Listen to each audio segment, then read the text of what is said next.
Sometimes people have children at a young age and they know very well that they cannot take care of the child, so they give the child up for adoption. But we find that these children move from foster care to foster care and they lose their sense of self. They detach from the world.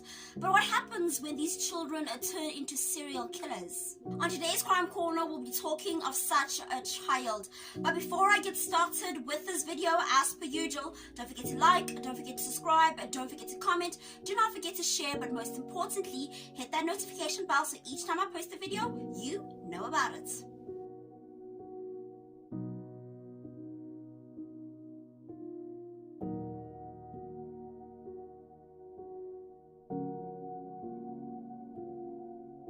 On the 5th of March 1939 in Peterborough, Ontario, a killer was born. His name was Peter Woodcock. His mother was a 17-year-old factory worker who had difficulties with him. He would cry a lot and refuse to eat. So she decided that she would give him up for adoption when he was only a month old. Peter was bounced off from foster home to foster home. This was done to prevent him from forming any attachments to the families until a permanent home was found for him. He eventually found a home at the age of 3. His adopted family, Frank and Suzanne Maynard, were an upper-class couple who also had a son.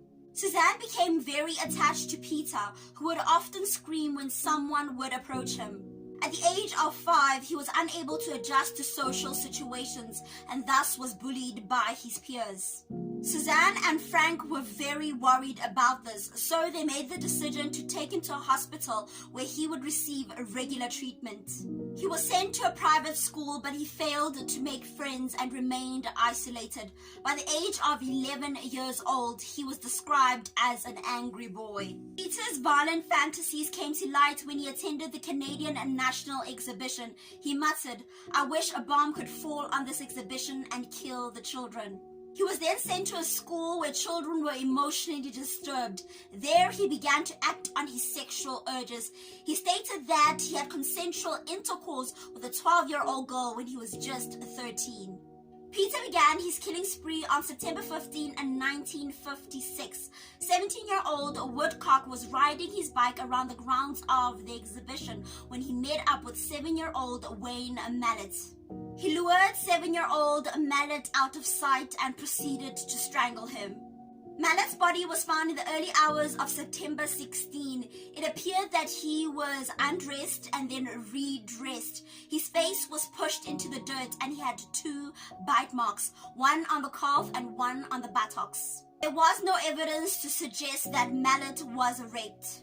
October 6, 1956, Peter was riding around in his bike in Cabbagetown when he met up with 9-year-old Gary Morris. He picked him up and they drove to Sherry Beach where he strangled him and beat him to death. Morris's body was found with a bite mark on his throat. His clothes had been removed and he was redressed. On January 19th, 1957, Woodcock was again riding his bike when he met up with 4-year-old Carol Voice. He offered her a ride and later killed her. It appeared that she was choked into unconsciousness and then molested. Her death was caused by a tree branch being forcefully inserted into her vagina. Peter was eventually apprehended on January 21st, 1957. A witness had seen a teenager cycling away from Carol Voice's crime scene.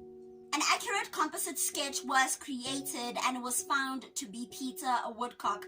He eventually confessed to all 3 murders. Peter was only tried for the murder of Carol Voice, but he was not found guilty by reason of insanity. He was sent to a maximum security mental health institution center. Peter was described as a psychopath and was used as a guinea pig for many treatments. He was eventually released but was sent back to the maximum security because he had killed and sodomized a corpse. On the 5th of March 2010, Peter Woodcock died from natural causes.